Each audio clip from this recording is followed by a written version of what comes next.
you.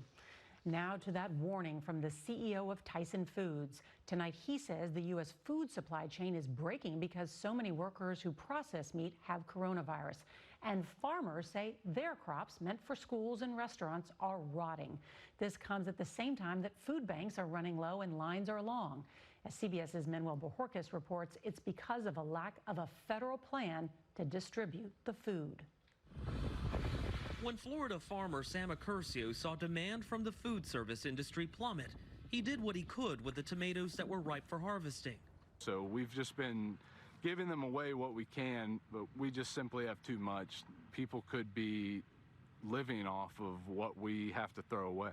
The result? Millions of pounds of Florida tomatoes and squash were left to rot.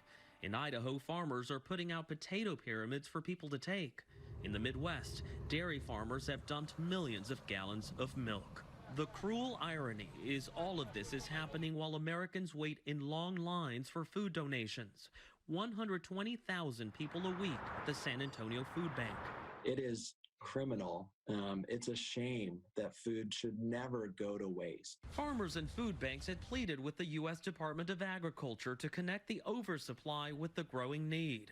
Florida's Agriculture Commissioner said she'd asked for help for nearly a month, but the department didn't announce a plan until 10 days ago. Should this intervention have happened before?